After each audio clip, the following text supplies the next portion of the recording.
this is different. How you doing, Trevor? Oh, no, why are you barking? He's not even here. So this is already happening. Usually when I'm there, our main problem is the dog is afraid and doesn't stop. Now the dog's like, I sense a disturbance in the force. Yeah, I sense a disturbance in doggy force. Yeah. Well, everyone listening, this is At Random, of course, with Trevor Dugan and Alex Venturpi. This time, we're doing something a little different. We're doing it. Trevor's in North Buffalo. I'm in West Seneca, and we're doing this over the phone this time. We're going to give this a shot on this episode, see how it goes, and it might be the way of the future. Who knows? With all the technology in the world, you would think this would be a way we would have thought of before. But hey, we're busy guys. We can't think of everything. Right. All right. So, Trevor, I mean, we've missed a couple episodes. What have you been up to in the last couple weeks? Oh, yeah. Well, the reason why I haven't been back is because, for those that don't know, Buffalo is actually quite a hot place for film lately. The past, year or two, a lot of movies. I think there was some kind of tax credit that was put in place by the New York Film Commission, but a lot of movies coming in here. The movie that just came out, Marshall, about Thurgood Marshall, the first Black Supreme Court justice, that was filmed right in a courthouse downtown. That's out now. You can see that. That's good. A couple others, but what we just wrapped yesterday was The Purge 4. It's, the series The Purge. It's about Trust me, Trevor, when you texted me, I can't record tonight, I'm filming for The Purge, I was like, my eyes just, obviously you couldn't see, my eyes just bulged up. Me and Melanie, one of our favorite movie series is The Purge. Really? Like See, I had no freaking really clue. Into it. Okay, I did not know. Yeah, well, this one's going to be interesting. The other title for it is like Island Experiment, because of course I can't give away nearly as much as I already know, but basically what public knowledge is that I'm able to give away is this is going to be a prequel to The Purge. It's more or less how the first Purge happened in America, and they elect a president, which is almost too obvious, like it's based on somebody like Trump, like a crazy make America great again type of philosophy. And then they get a bunch of volunteers to go on a specific, famous islands in the country. And when that happens, people are like, you know what, this is a good idea. We're going to do this every year. And that's kind of what happens. But at the very first, I was an extra. I was just kind of a guy in the background. I wore kind of a crazy costume. I had to wear the certain famous apparel of a hate group, if you know what I'm saying. And I was just kind of in the back of a truck with a machine gun, wearing a hood, and like driving around. And with a machine gun. Holy crap! Yeah. Well, it was made of rubber, but from far away, it looked really real. And so there was that, and I was like, okay, cool. Like just one day, and with most movie extras, you get about 150, maybe a little bit more than that a day. I was like, okay, cool. I'll get another extra 150.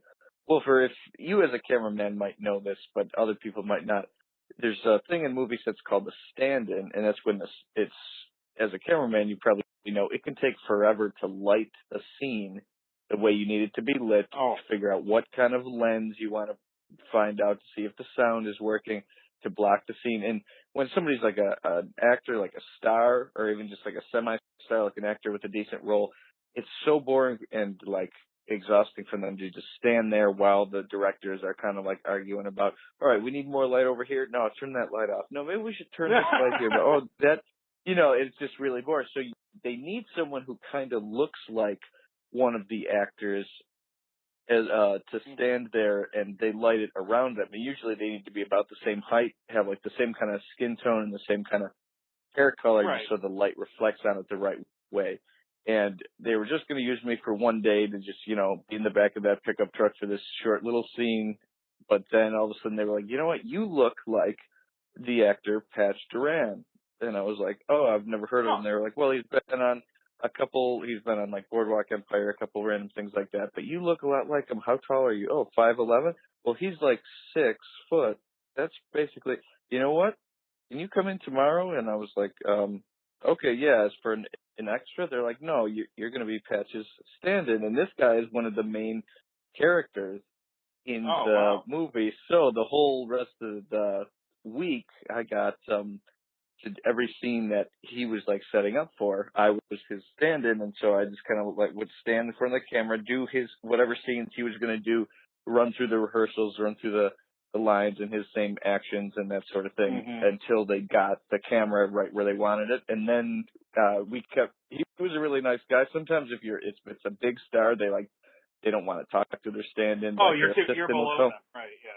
Right, yeah, their assistant will come over and be like, okay, you can leave so Mr. or Miss so-and-so can get into place. He would just walk over by himself and he would use like a wrestling metaphor. He'd be like, all right, tag you in, bro, and that sort of thing. He was a nice guy, so I got a full week of work out of it. Awesome, dude. Monday, Tuesday, Wednesday, Thursday, and we filmed in HSBC Tower, which, as most Buffalonians know, the Oh my tallest God. building in our skyline has been abandoned for about 8 years.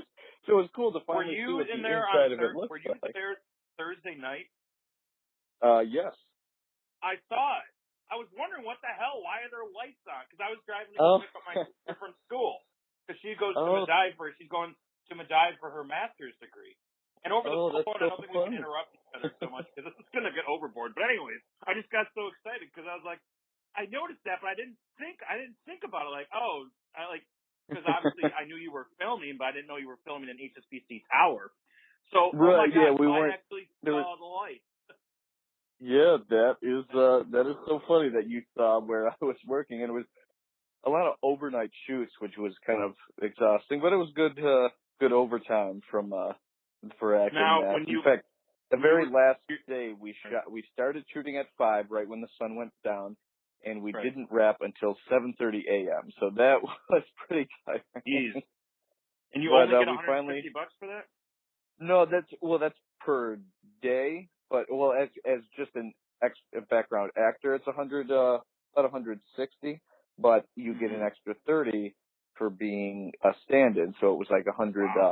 190 plus a lot of overtime, and then if they make you work overnight, there's a lot of like little boxes they check. If they make you do certain things, they bump up the price. Like if you Right. had to work around like I remember your dad was what's that? telling me about. I said, I remember your dad was telling me about like one movie he was in or show he was in. He got wet, so he got to make more money because he got wet or something like that. Right, yeah, exactly. Yeah, if it's like range, you get wet work. If you have to use your own clothes, they don't give you a wardrobe. You get a little bit of pay from that. So there was a bunch of little boxes they could check off, and that made it really good. Really good experience. So, Plus, it was just fun. oh yeah, And there was it one. sounds much fun. Yeah. Yeah, exactly. There was one other. We weren't allowed to. I'm not sure if it's public knowledge that she's in the movie yet, so I won't say her name right now. That's But there okay. was That's one. right. There was one Oscar-winning actress it was like a surprise she was there. In fact, all the call sheets and everything under like everybody's like, who's playing the character's called the architect, like who's playing this? It just keeps saying to be announced, and then they would say her initials, so like, all right, Mrs. MT is walking, MT is walking. Oh, okay, MT, who the hell is that? And then she walked on set, and it was like, oh my God, it's her. And she was really nice. Not as nice as the guy I stood in for. Not as nice as because Pat Durand isn't like a big star yet. But for a big star, she was cool. She was Right. pretty friendly.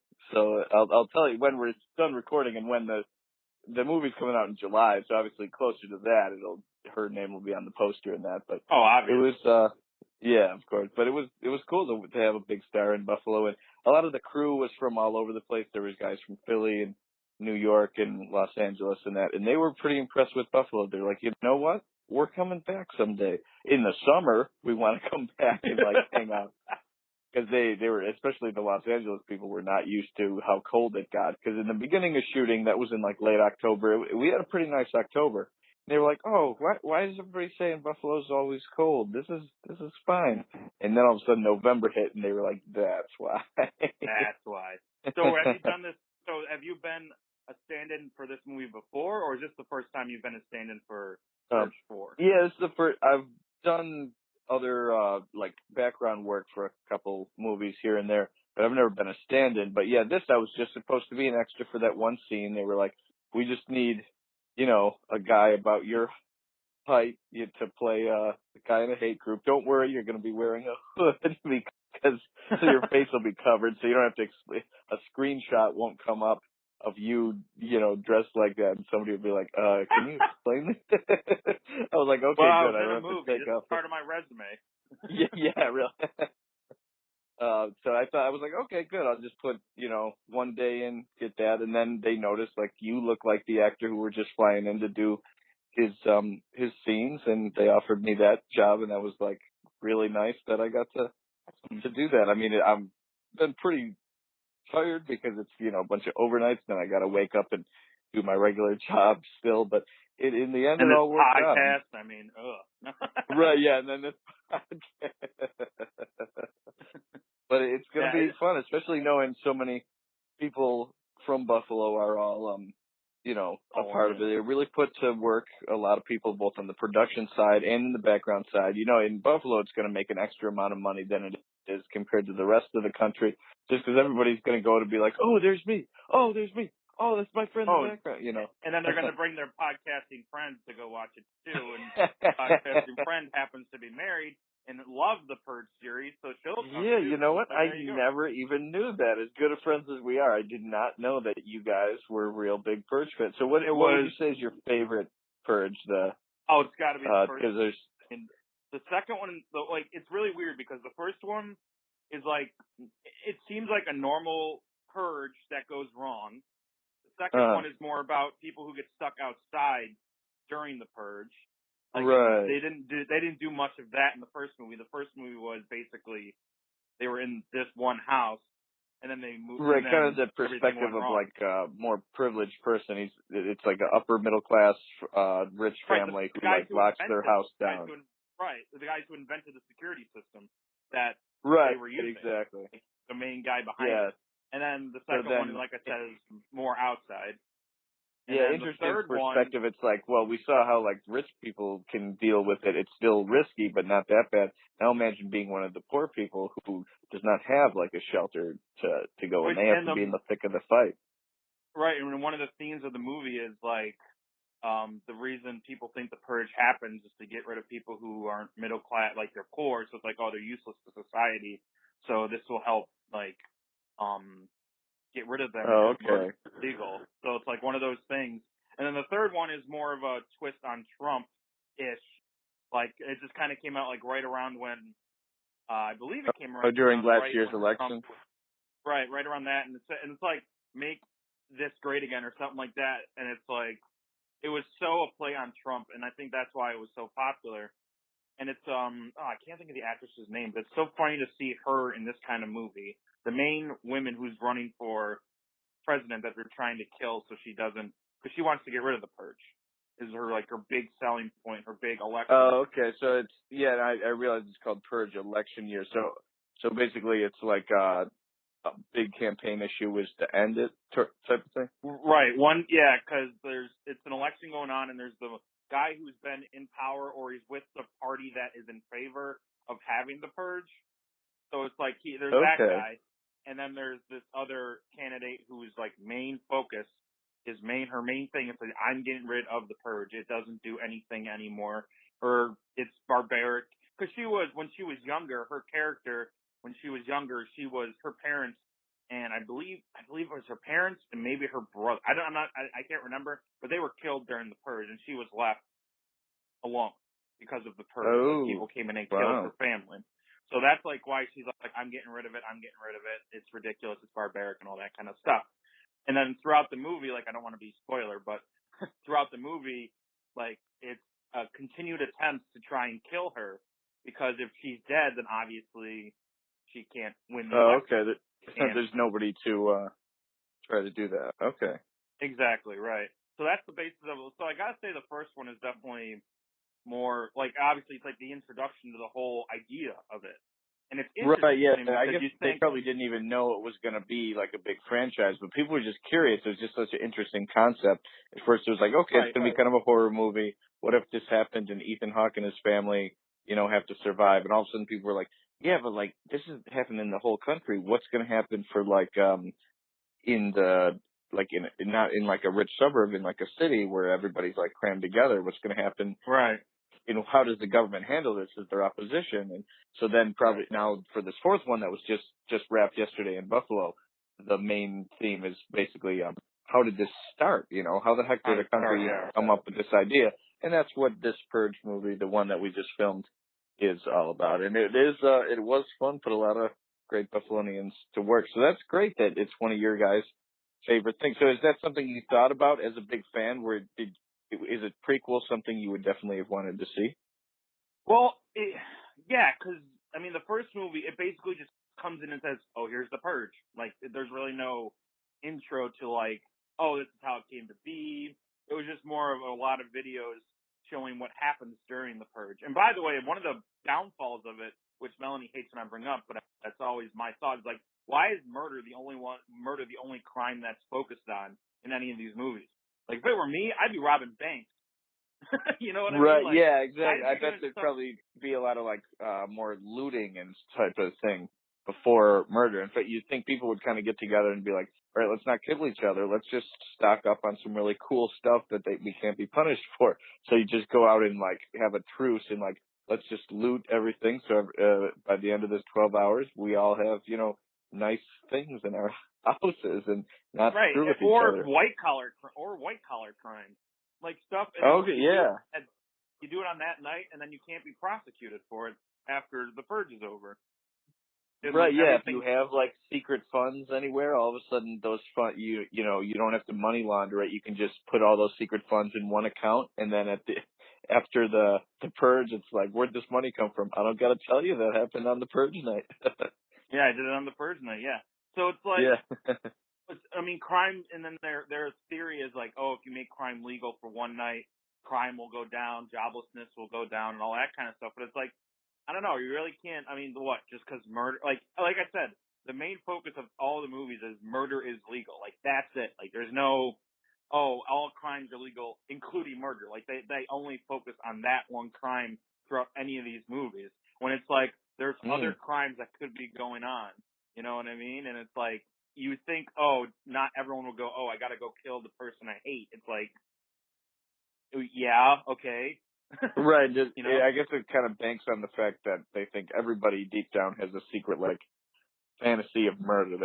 Everybody wants to know what it feels like to kill another person. And I don't know if as many people have that fantasy as they think.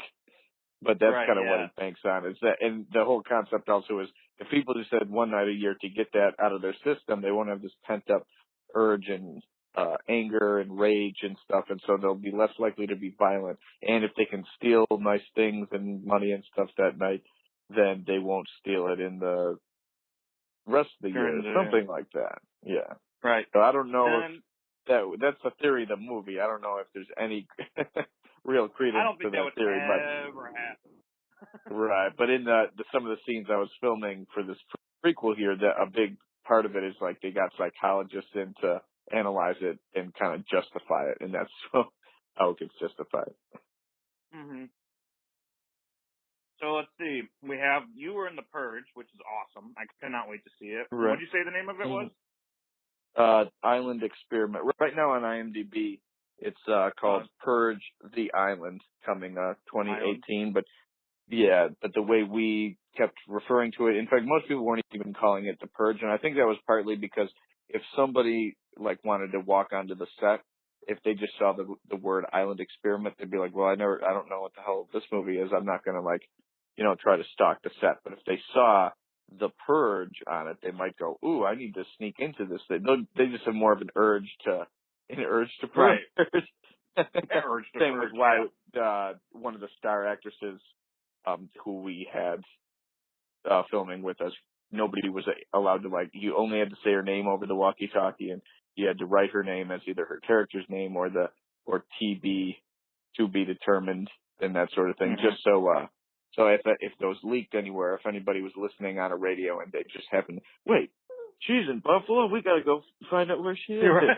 She is a very pretty woman too. It was nice to. It was cool to work with. Yeah. Like that doesn't describe half the actresses I know and could. Right. Yeah. It's not like you can narrow it down, nor would I want you to. Oh, she's a pretty woman. Well, that on takes the air, away but too. Okay. yeah. There's two that might not be able to be described that way. Right. But it's so nice, and they you, give you free food.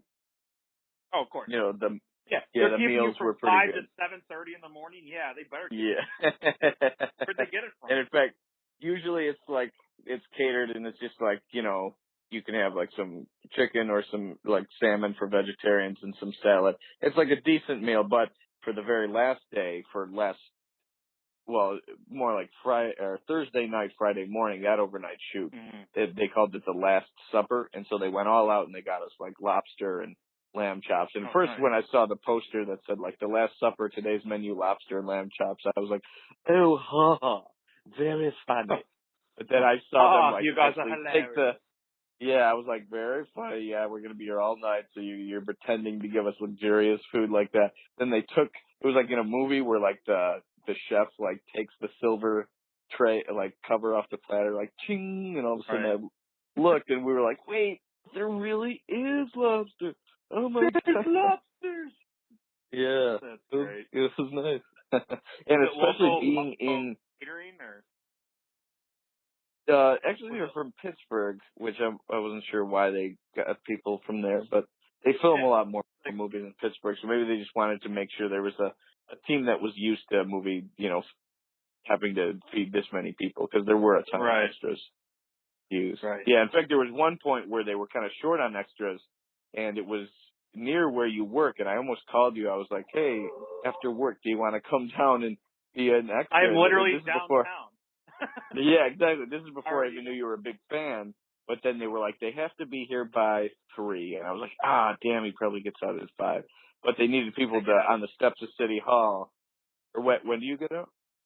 I get out at 5, so yeah, I wouldn't be able to. Oh, okay. Yeah, exactly. I thought, damn, he gets out at 5. He won't be able to do it. But that would have been cool. But they would have had you on the steps of City Hall. Like, half on one side, it was people who were pro-purge. One side, people who were anti-purge. And the scene started with just a peaceful protest, then it got kind of rowdy, then all of a sudden like a big fight breaks out. So that would have been fun to see you as long as you're on the other side screen. and me and you are the guys who end up fighting each other, yeah, we're good. I'm not trusting anybody I don't know who wouldn't punch me in the face and break something. It's like, I'm not an extra, I've never been an extra in a movie. My first time I'm an extra, I get punched and broken a jaw or something like that. And it's like, I thought this was real fighting, and I was like, no, you idiot. Right, yeah, that's what I say. First four might not come out as quickly as possible. It's like, no, right.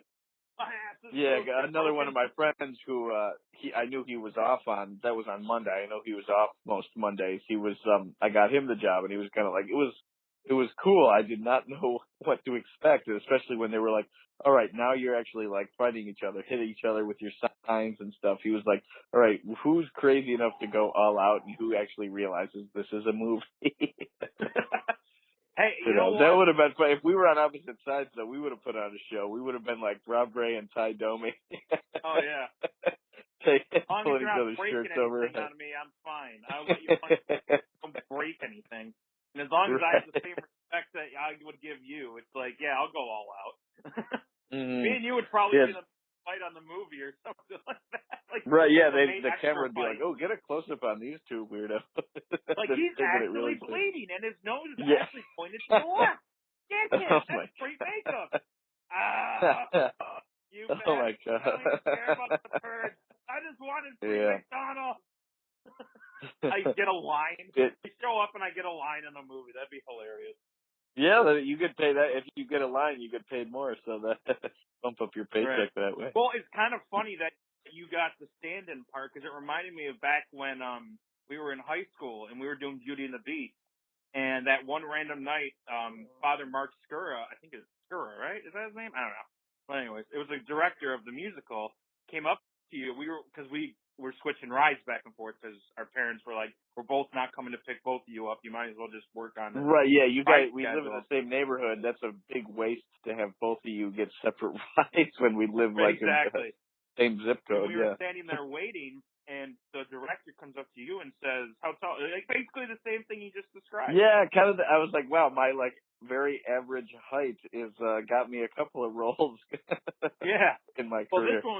this one was like I said, this one's a little less noticeable. Actually, it's more because everyone knows who you are. But like, you were basically the Beast stand-in when he transforms, because you were before that, because you were in the fight with Gaston, right? Isn't that what? Right. Yeah. I like to say I was his stunt double because I did the fight scene while he's getting transformed back to a human.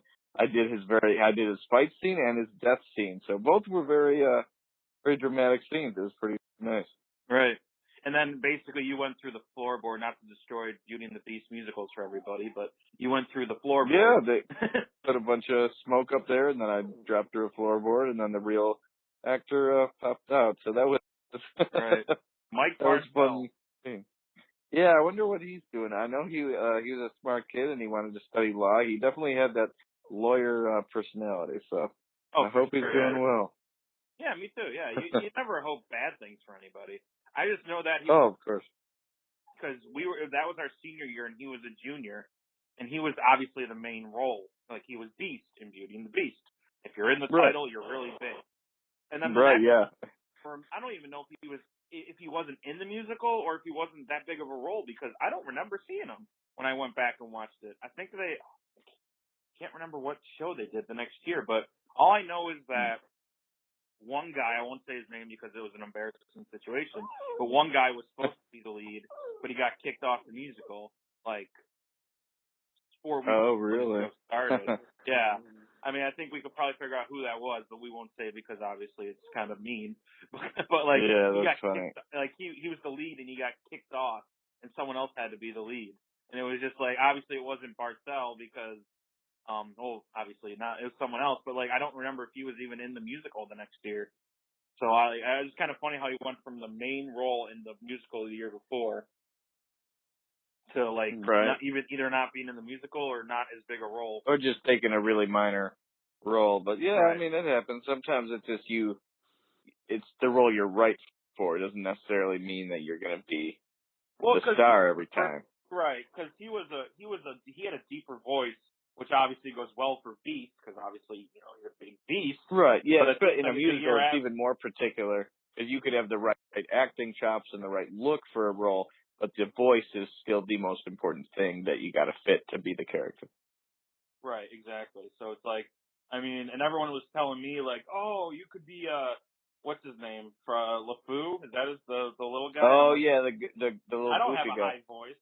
I have a low one.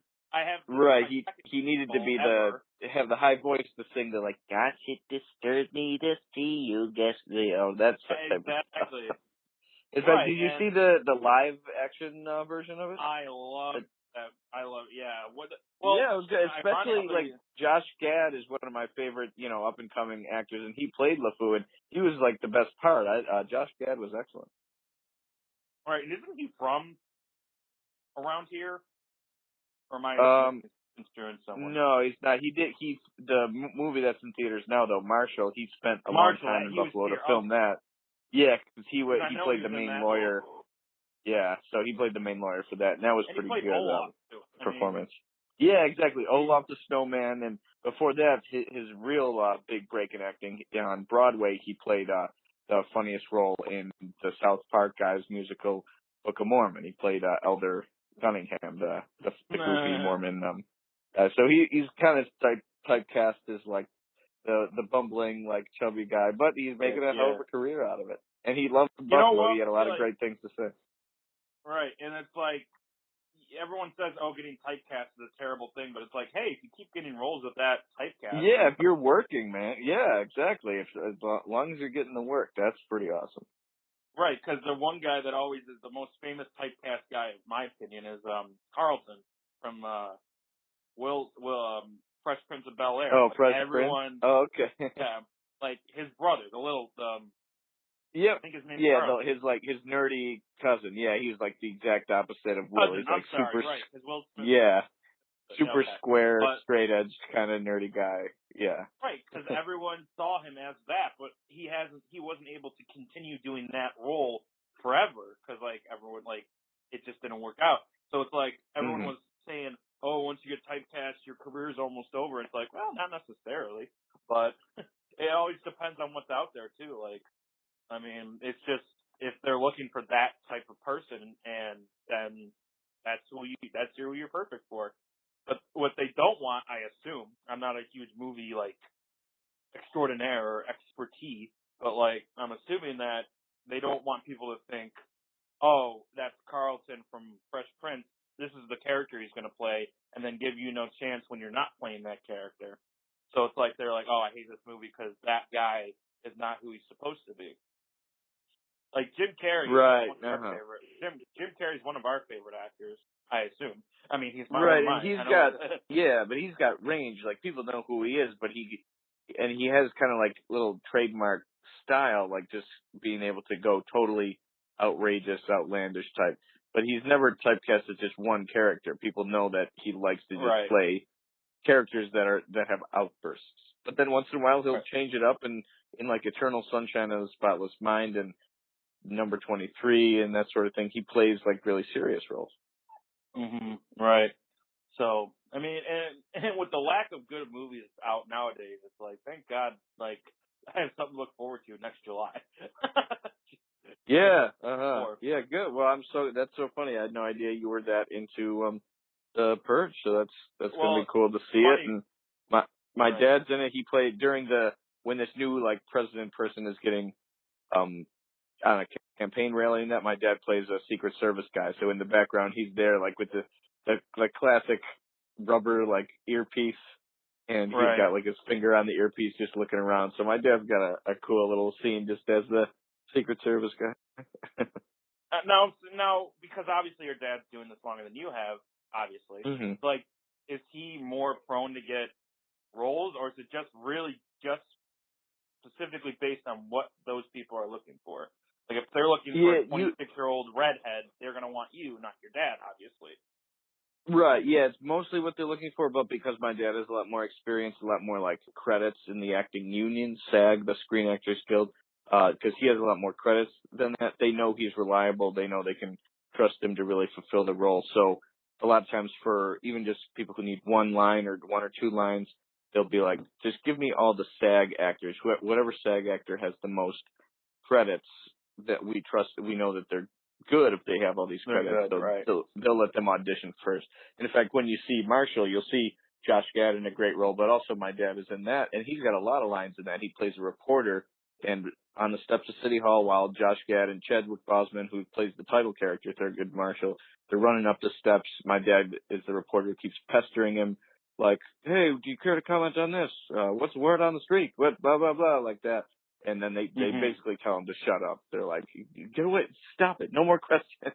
So he's got some decent scenes as the reporter. Right.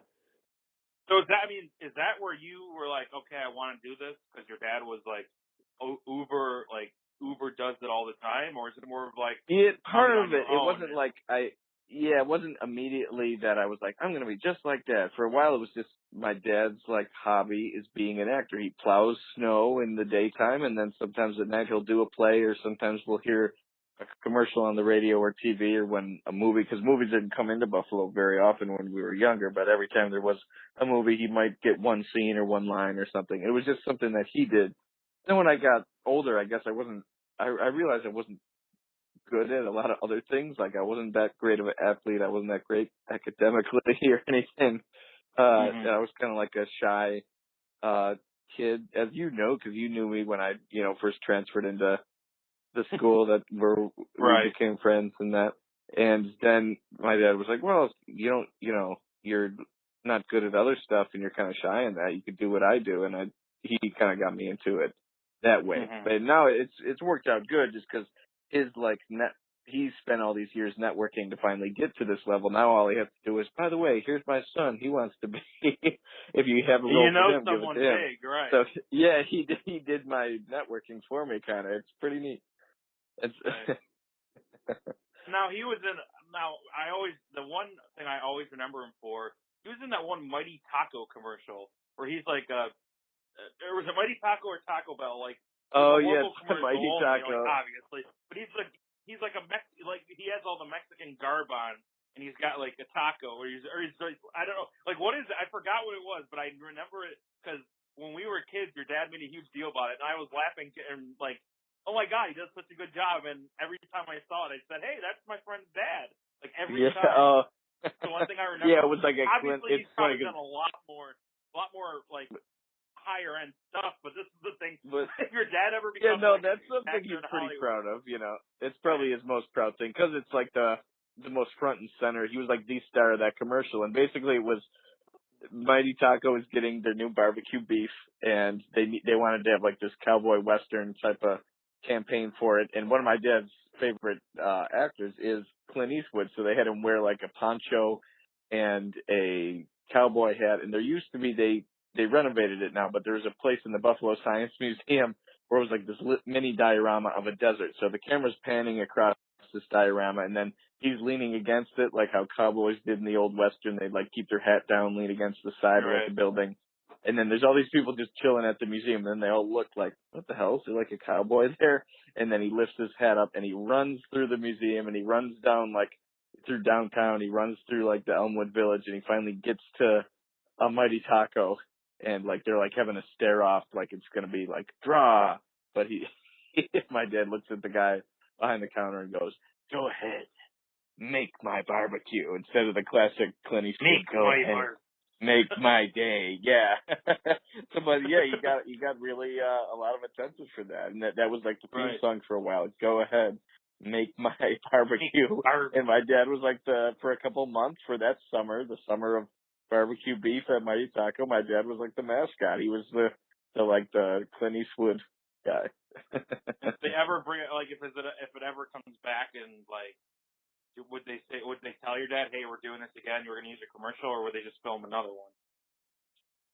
Oh, I don't know. Yeah, it would be kind of cool because that was one of their most popular commercials. Like a lot of people thought it was really funny. So I hope they do end up using it again and like calling them back to reshoot another one or something. Maybe do an older version of it, since it was like what, 5-10 years ago now. Yeah, it was probably like 5 or 6 years. It was like the early 2010s, late 2000s, something like that. Oh, okay. But yeah, that was fun. Yeah, and it must be cool. And he was also in Sharknado 700 or something, like whatever movie. It was Sharknado 2, the second one, as they called it. That part of that was filmed in Buffalo, and it was supposed to look like New York City. And the scene he was in, as like a trivia question, he was the only person in that movie to get eaten not by a shark, but by an alligator. Because throughout the movie, before the sharks actually hit, they keep saying, hey, there's going to be alligators in these sewers, and like, haha, no one really believes that. And then they're like, oh shoot, we need to send some maintenance people down to fix the subway. So they use the Lockport Caves as like the maintenance part of the subway tunnels. And my dad and somebody else are like trudging through the water, like gonna go fix the subway. And like the other guy's like, that's bullcrap. Or they're like, no, there's some alligators here. And my dad's like, that's bullcrap. And all of a sudden he turns around and a big old alligator comes and eats it. And he just now, do you get extra for being eaten? Like, is that in the paycheck somewhere? I got where's my... Yeah, really. Yeah, because then my mom kept saying, oh, they're making a thing. Because now that there's like 8 sequels, my mom kept saying like, that's going to be awesome. You get to be what if you're in the third one? And he's like, hon, I got eaten. I got eaten by an alligator. She's like, wow, all these sequels, you get to be in the others. He's like, nope, I got eaten in those other ones. I got eaten in one of them. My character. Yeah. I might be, but my character might not. Right, yeah.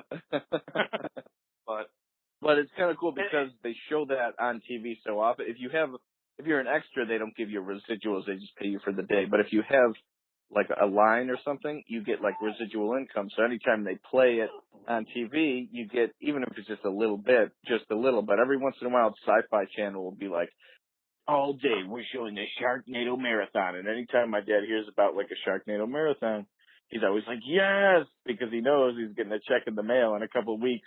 Even if it's just a little bit, like a little chunk here, it'll be like residuals because we showed Sharknado. You get to right. You get, it. So Because as an extra, no one knows you from the other person, so it doesn't really matter. Like, Right, the yeah, guy who you says couldn't the really line, do that, but right? Like, it'd yeah, be hard for an extra to say, I deserve a paycheck every time you play this.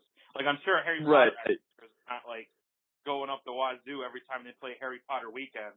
Although, if you guys Oh watch yeah, the cast of Harry holy Potter crap, probably. Yeah, the ABC Family or what I think they changed their name, but it's basically I Freeborn, still call it ABC Family. Basically, so does they're the Melanie. Harry Potter channel. It's Right. only news when they're not playing. It's like tonight on ABC Family, we're showing something that isn't Harry Potter, and you go, oh really? Well, that's interesting. Well, that might be. If they said we're showing Harry Potter, it'd be like, yeah, that's not news. Yeah, not at all. So yeah, the cast of Harry Potter probably like is in so much gratitude to ABC Family because they will never go hungry again. Even if they completely retire from acting, never make another movie again, they know that they're always going to get their residuals from exactly. from ABC Family. Yeah, exactly. And it's just funny because what if you have like a line in each movie or something? It's like you'll get like 8 checks or something like that every Yeah. And not only do they play it one time through, I think they play it 3 times through all 8 movies. Oh my god. Like I think I know exactly what you're talking about because I have cable. By the way, that's a whole nother podcast. Oh yeah, this is the first time. Yeah, you didn't grow up with cable, and now finally you've got your own place. Literally, so Trevor. Cool. Literally, the week I moved into the house, I had cable installed. I was not going any more time without it because my parents are like, funny. "You don't need cable. You go outside. You can enjoy yourself." But I'm missing the Bills. I'm missing Bills. Well, I could watch the Bills games, but it never was like great reception. So we got all that, and then like literally the first week I moved in, I got cable. But back to Harry Potter. Like every once in a while, because Melanie, like, it's called Freeform now, because you were correct. Oh, right. Their name. Freeform, I don't know. I wish I knew why they switched it, but it's probably something to do with ABC logo or ABC at all. Now they're called Freeform. It's like they don't have to pay ABC for the rights to use their logo or their name, or well, I guess it'd be Disney, right? Because Disney owns ABC. Anyways, not the problem, or not the story. But yeah, every month they have a Harry Potter weekend, and it's a Hermione Granger weekend, a Ron Weasley. It's like, no, you're just playing Harry Potter again. Just say it. Don't like make it. Oh, it's a Ron Weasley weekend. We focus on Ron. It's like, no, you're just playing Harry Potter for the 900th time. But yeah, what do you mean you focus? It's not like a show with like 100 episodes, and you're only going to play like the top like 20 episodes that focus on him. There are only 8 movies, so you're just going to show They all focus on Harry Potter, so it's like. So it's kind of funny that they try that as marketing though, just so people are tuning in. Ooh, it's going to be different this time. No, it's going to be exactly the same as every other time. Right, because I think they show 1 through 3 on Friday night. And then Saturday and Sunday they do the whole series, like starting like super early in the morning too. Obviously, it's like a long series. Like if you were to watch it, right? There's 8 movies. Each of them are like at least 2 hours. Some of them are a lot longer than almost 3 hours. Yeah, the later ones are a lot longer. Yeah. So it's like right. That's why they had to split the 7th book into 2 totally separate 2-hour movies. Oh, that was just another avenue income. I think. Right. Yeah. Exactly. Yeah.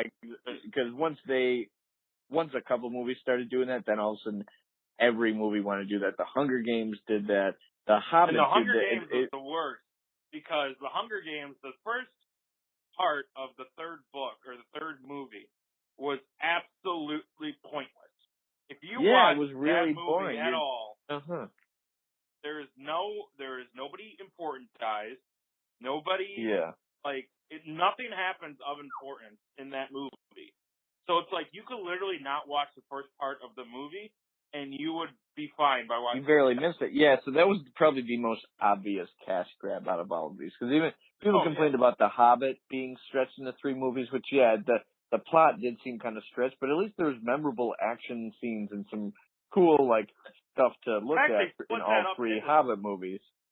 Right, and the fact that they split that book. I mean, have you ever seen the Hobbit book? It is tiny. Yeah, compared to the other yeah, Lord of the Rings books. actually the Lord of the Rings, like Fellowship, Two Towers, Return of the King, those are really long, challenging books to read. But The Right. Hobbit is pretty simple. It was made for like a younger audience, and it was written in like the 30s before Right. fantasy fiction really took off. So yeah, that's a small, skinny book that they stretched into three-hour movies. So 9 hours to adapt a little Right, like young adult exactly. book. And I actually read The Damn. Hobbit. Like it was my summer book one year. Like not for school, just Oh, because cool. I was like I had like some Right. I think it was the year before I graduated, 2012. I think the summer of like I read the book, and right, I when the heard movie that was they coming out. Okay. right, exactly. And I was like, how the hell are they going to stretch this into 3 movies? Like and that was their goal, and they said that we're going to do 3 movies. Like how? It doesn't make sense. This book is like 200 pages long. How can you split that? That doesn't even divide. Right. And then they did a really Exactly. really good job of it. Yeah, and to me it was like I wanted the opposite. Like with Lord of the Rings, I couldn't wait to see the extended versions. I was like, oh, I need to see so much more of the details of all these stories. These are great. For The Hobbit, I'm like, can you make the opposite of an extended version? Can you make like a condensed version, like maybe Right. just one like 3-hour movie that just takes the best parts of all 3? Right. Like I'll take another hour on each of the original Lord of the Rings, but I do not want to see Sure. 3 movies of just The Hobbit. Exactly. Well, I mean, they did split it into really good parts. Like the first movie's about basically the whole like getting Bilbo to do the journey and Right, getting yeah. dwarves to respect him. Like that's 1. 2 is continuing on that, but also they get to their destination. Like they get there, Right. and then the dragon's there. So it's like, and then the third movie. Yeah, they get to the mountain and they actually meet the dragon. And then the third one is just a massive, like the battle basically takes up most of the movies. It's just one really long battle. And it almost, towards the end, it reminded me of the fight from Anchorman. Because just all these armies start showing up. All of a sudden there's like the elf army, the dwarf army, the human army, the orc army, the goblin army. It reminds me of like, Channel 5 news is here, bitches. Right. Like, it was basically the Anchorman. You guys have been third place for 10 years. Yeah. PBS is here, taking a break from its budget drive. Como está? Spanish language news is here. Yeah, and that was Ben Stiller. Ben Stiller. Yeah, Ben Stiller. Like, White Goodman. Yeah, I bet they were probably filming those movies at the same time, and then Will Ferrell or somebody was like, "Hey, before you get out of your makeup, come and do one scene with us for Anchorman." That's a funny movie. Yeah, Anchorman. They fucked up Anchorman too. I was so mad when I saw that because it was like Will Ferrell never does a sequel. This is why. Oh yeah, we saw that together because we were both, of course, everybody, especially all men in our generation, are like tremendous fans of Anchorman. Like you first knew what funny was when you saw Anchorman. If you were, grew up in the 2000s, like, and then we were so hyped up to see it. We saw like a midnight showing, I think, like the day before Christmas Eve. I'm pretty sure. So we were like, yeah, this is gonna be awesome. And then we saw there was some laugh out loud parts, but it's not like every scene in Anchorman was memorably really funny. Yeah. And there's like a bunch of lines that anyone can pronounce and everyone can like say and everything like that. But like Anchorman 2, the only scene I can remember is when they're in the RV. And all the stuff that goes on in the RV.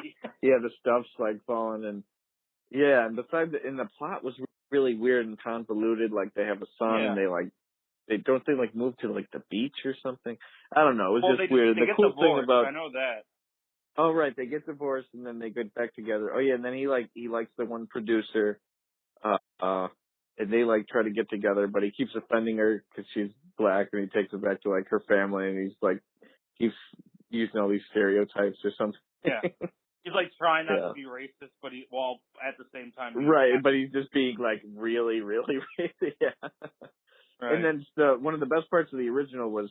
That was before anybody really knew much about Steve Carell. He was just, who's this guy in the movie? And he stole the show as Brick, the weatherman. And then it was so funny because nobody knew what to expect. Now it's almost like there was so much pressure to make Brick funny. They just did this really bizarre, over-the-top jokes for Brick where it wasn't that funny in the second one. Right, exactly.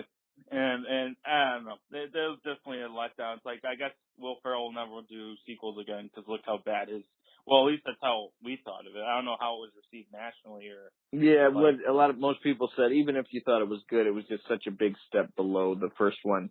It made you disappointed, even if you did laugh a lot at it. Right, exactly. And plus, it came out like 10 years later. Anchorman came out when we were in 8th grade in like 2004, and then the When second it was one came probably out in like. bad for us to watch it. Yeah. Right, yeah, we definitely watched that thing when we were like way too young. We were like 12 or 13 watching the unrated version. And then they came out with the second one like in 2013 or 2014. So it's like really a 10 Why even 10 bother? years in between Now a you're movie. Right. right now you're just building on Exactly. nostalgia, and that's it. Which is why, like, you see Incredibles 2, or you see all these second movies where it's like they come out 10 years later, and it's like, or 50. Well, Incredibles is gonna be 15 years. They're coming out with the second one in 2018, and they was made in 2003. And like the joke is, one of the characters in the first movie like says the words, "You're too late, 15 years too late." And it's like everyone says, "Well, that's what's going on with this Incredibles 2. That should have came like a lot sooner after the first one." But now it's going like now they're just going off nostalgia. Like that is all they do. Like they're not nobody has an original story anymore. It seems like they're all based off something. Now I understand it's hard to write something from scratch, and then like I'm sure it's very difficult. Like heck, we had to write essays from scratch all the time, and it was very Right. difficult. So it's like I can totally understand like not having, but like there's not an original movie out there anymore. It's either sequels or it's prequels or it's I don't know what's the fourth Spin-offs one. or reboots, remakes, or they'll take something that already exists that's not a movie and like make a movie out of it. Like they'll take a video game or a board game or a book Right. or a comic book or something and just make a movie of that. Or even like a toy. They're almost getting ridiculous with like making board games and toys into movies, but it's making money. And I think the main reason behind that is that there's a risk in a new idea. If you make a new idea, people don't know about it. They have to find out about it. It's less Right. likely to automatically make money. However, if you make a movie on something people already know, they're more likely to see it because they're familiar with it. They'll see, oh, there's a movie about the board game Candyland. Well, I used to play Candyland. I'll see it. If there's a movie called I like, will go see Candyland, but it better be a horror movie. oh, that'd be kind of cool. The horror spin on Candyland. That'd be interesting. Wow, No, imagine I'm thinking that. Yeah, Monopoly. so it's like, Monopoly. okay, yeah, or Monopoly. Yeah, well, they kind of already made that movie with the movie Wall Street, or Oh, Wolf of yeah. Wall Street. Oh, yeah. R-rated version of the movie of that. Now, speaking of board games, and this might be our last topic of the day, but the 2017 Toy Hall of Fame came out last week. It was pretty random to me because I didn't even know there was a Toy Hall of Fame. But apparently, there's a Oh, lot of right, in Hall of Rochester, Fame. right? What was that? You're talking about like the Strong Museum in Rochester? Right, exactly. Well, I knew there was the Strong Museum. I just didn't know there was a Toy Hall of Fame for Right. it. But apparently, if I remember, it was the wiffle ball and the paper airplane. I know there's a third one, but I can't think of it. But the wiffle ball and the airplane, their paper airplane, went into the Toy Hall of Fame. And I was like, one, Toy Hall of Fame, I think people are just wasting time. Just my thought. And two, paper airplane, really?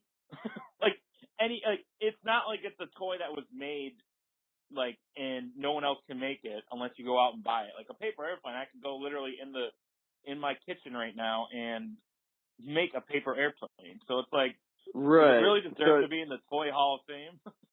right, yeah, unless you're going to put that in as like a founding member. Like, you should have put that in like the very first class, Which I but don't even not know when like, the first class was. right, yeah, And I'm I not didn't even know really this clear on that. existed.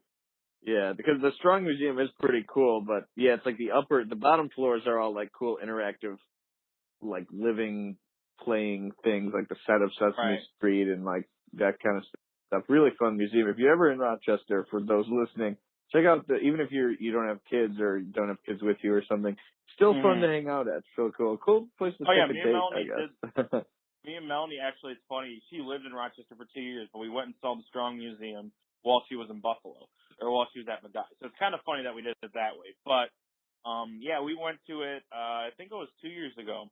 And there was two really cool things I found about it. One was, there was a whole section for Monopoly, like a whole section of like all the different Monopoly versions, the history of Monopoly, how it came to be, the fact that the first board was like a piece of parchment paper, like it wasn't even a board, and they actually had it in like the middle of the room was like the very first Monopoly board. And I was like, and it was just really cool because I love playing Monopoly. Although I like playing the version that's like there's no money, it's like electric and you have cards now. Like I like that version because there's no cash money anymore. But like and it's that's just easier interesting. and it's easier to do. And then the second part was they had an arcade from like the 80s and 90s. Like all the games that we used to play. Remember Spinner's hockey rink when after school we would go skate? Oh, So right. It was they like a roller rink in like arcade type thing. right, yeah, like games from like that, like NFL Blitz was in there. That's kind of funny. That was my favorite game Oh. growing up. Was that they had like they had like an arcade full of games of the like arcade games of history.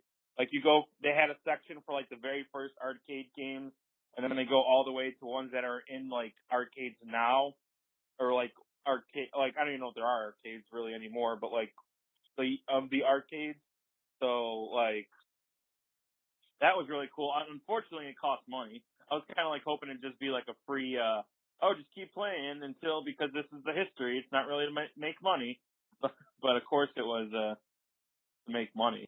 But but yeah, I think those are the two cool things I remember about the Strong Museum. But I don't remember ever seeing a Toy Hall of Fame. Like maybe I did, but I just didn't like put two and two together. But yeah, the thing came out last week was like Toy Hall of Fame, new finalists. I'm like, wait, what? There's a Toy Hall of Fame?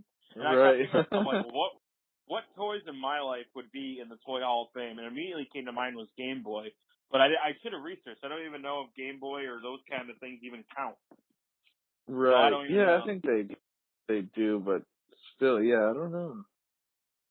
Yeah, Yeah, but yeah, that's kind of a cool concept. Let's think about that for a minute. Like, if you had like a toy Hall of Fame, what like the main toys you played with? What would be on there? What would like your first class be?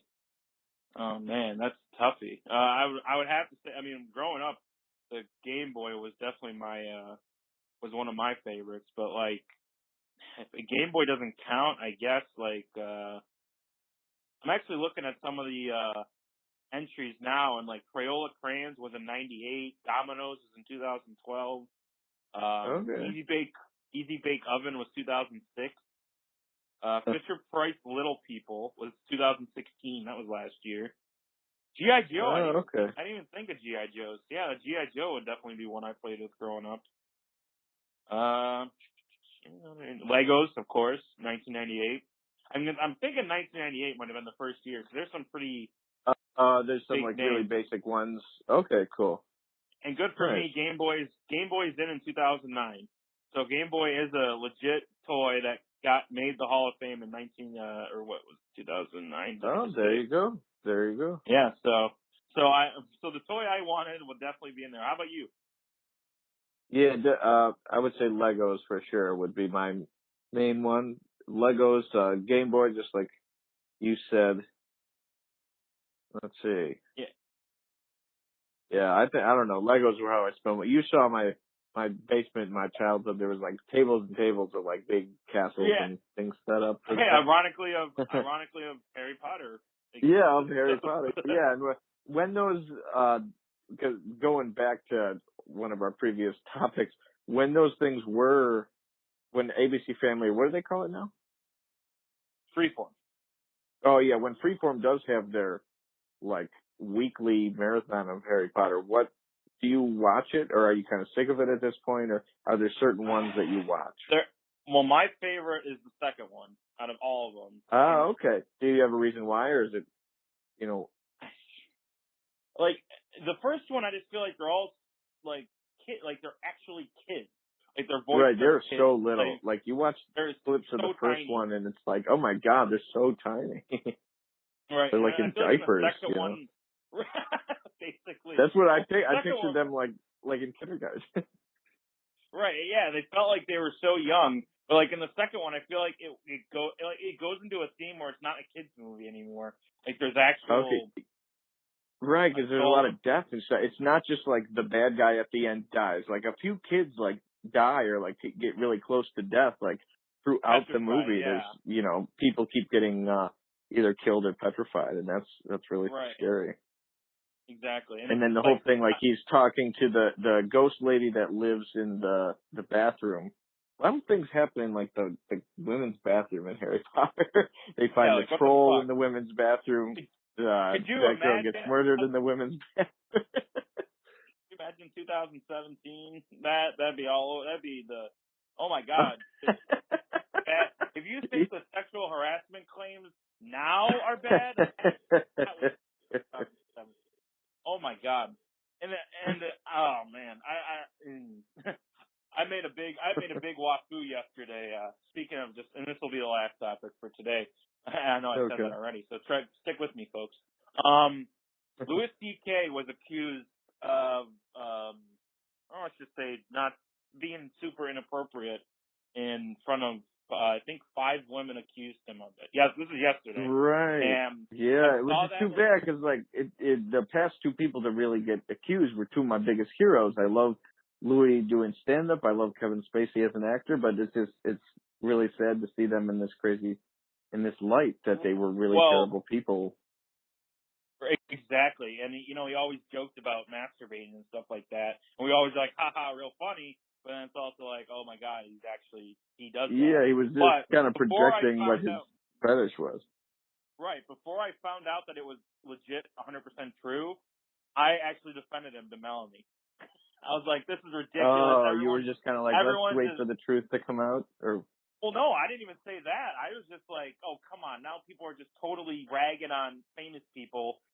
Like, I was inappropriately touched by him. I was inappropriate, and all these stories are coming out, and it just seems like everyone's jumping on the bandwagon.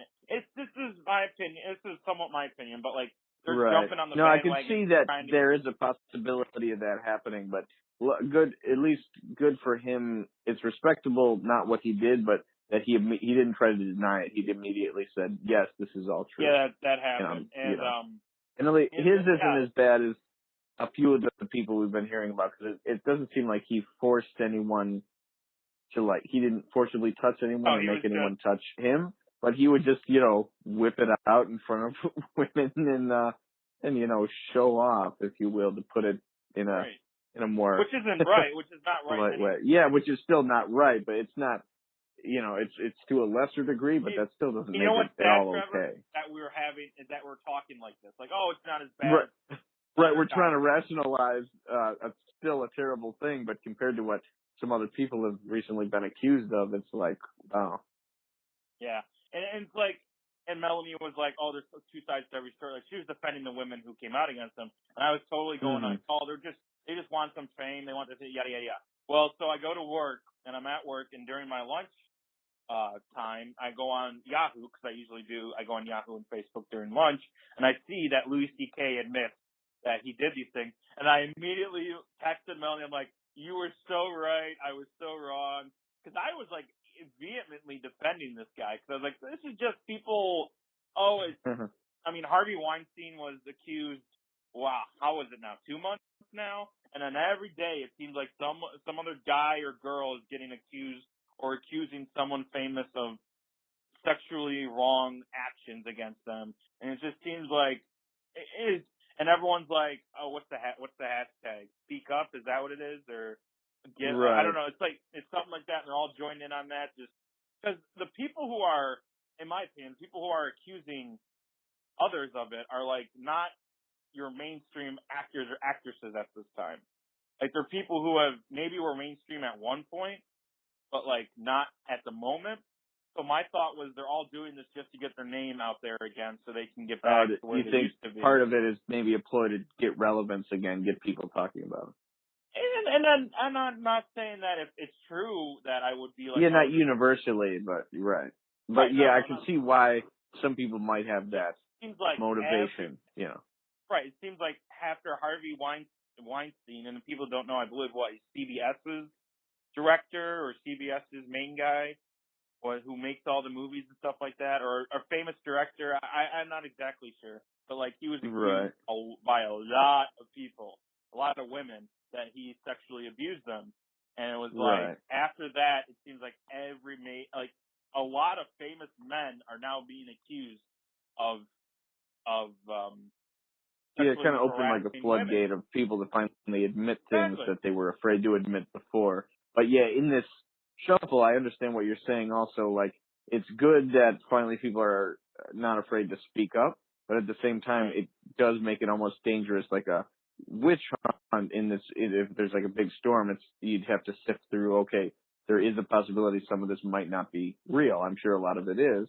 And, you know, those people who are... until there's a story where somebody lied, and everyone's going to be telling the truth. Right, they're going to pretty much, which is right. Yeah. I mean, until someone's proven, oh, she just said that, or until someone says, oh, I just said that to get some fame, like everybody that accuses people of sexually mistreating them are going to be believed. Which, if it's all true, it's true. I'm not going to say, oh, you shouldn't have brought it up anyways because it's been forever. Why are you bringing it up now? I understand if somebody does that to you, they should be dealt with and should be punished. But it's just, part of me is like, I'm getting the feeling that one day one of these people, one of these accusers, are going to not be telling the truth and saying, oh wow, look at all these people getting It's going to be attention. really, really hard to deflect it, right? Exactly. And then once that one person is found out, then nobody else is going to be believed. Or they might not be believed, but they're not going to be immediately oh my God, Harvey Weinstein's a monster. Oh my God, Kevin Spacey's a monster. Oh my God, Louis C.K.'s a monster. They're not even talking about the person that accused them. It's all about the person who got accused. So it might also be having a negative effect too in that way, because oh, you're accusing this person just because you want fame, but the person that gets talked about is the person that is accused, not the accuser. I don't even know the names of the people who accused or who have came out against Louis C.K. I can't even tell you. I just know that, hey, Louis C.K. was accused, and obviously it's true. But no one's talking about the people who actually are accusing them. So it could have and the guy who accused the first one who accused Spacey, he is pretty famous. He was on Rent in Broadway, and he's done a couple movies. But still, most people are just saying, they're not saying actor, Broadway actor Anthony Rapp accused him. They're just saying another actor accused him. All the attention is on the perpetrator, not the victim. DK, right. And it's and this kind of brings up another idea, in the same realm of abuse, is is it I mean, do you even know what's going on with Ezekiel Elliott in the NFL, the running back? Not exactly. I know he's facing suspension of sorts, is that right? Right. Well, he is, and he actually finally did get suspended, and he's going to start serving it. But the whole narrative is back when he was at Ohio State, he was accused of physical abuse on his ex-girlfriend. Now his ex-girlfriend, his girlfriend or ex-girlfriend, whatever it is, I don't know what the relationship is now, but he was acquitted, or he was found not guilty. So or the charges were dropped or whatever. So he never got charged per se. But the NFL still is suspending, or still wants to suspend him for his actions. So they came down. They said, all right, you're suspended for 6 games. And the Cowboys are fighting it mentally, they know you can't suspend him and all that kind of stuff. But it's nobody is talking about why he got suspended. Everyone's talking about procedures and all that kind of stuff. When it's just wow, how far is it? This is America now. Oh, yeah, he could or could not have abused his girlfriend. He was never charged with it, so you never know if it actually happened or not. But that is totally lost in the fact of, oh, was he suspended the right way or procedure-wise or any of that kind of stuff is the more important stuff, and no longer the action is the issue. You know what I mean? It's just this is 2017 America, where being abused or abusing, it just doesn't seem like the right people are getting benefit, or not benefit, right? People are not getting looked at the right way. Like some people look at Ezekiel Elliott like, oh, the NFL's just taking advantage of it, or they're not treating him right and everything like that. It's like, you know why he got suspended, right? You know what I mean? Like, you know why they're suspending him. No, it's like, oh, they can't suspend him. Like, who, it's like all that kind of stuff. And it's just, I don't know. Like I said, 2017 America, everybody. Well, is there anything else you want to talk about, Trevor? Or, I know it's been a couple weeks. This was a good, I think it was a successful experiment trying to do this show long distance, having a call in to do it, and it's been pretty good so far. Yeah, and we'll see how it sounds. But yeah, I think this is going to definitely be a way we're going to do it, folks. So hopefully it's going to be a little more than, look, we did say expect these episodes randomly. So, so definitely, this one was one of those random times where we were doing it a few weeks in a row where it's like, all right, every Wednesday we record, Friday the show would be up. Now it's like, oh, we record on Saturday and it'll be up on Sunday night or Monday morning. So it's like, expect them randomly, people. Alrighty, everybody. Well, this has been episode 4 via telephone, and I think it's a good method. I agree with Trevor on this one. And we talked about what? Purge and domestic abuse. Yeah, so mostly the movie industry is basically what dominated this episode. Yeah, and I think that's a good option. I think it's a good thing. Well, for Trevor Dugan, I'm Alex Turpey. This has been At Random. In case we never said it at the beginning, because I feel like we've been talking forever. I don't even know if we said we were out at random. But this is Trevor Dugan, Alex Turpey, At Random. Everyone, you have a good day.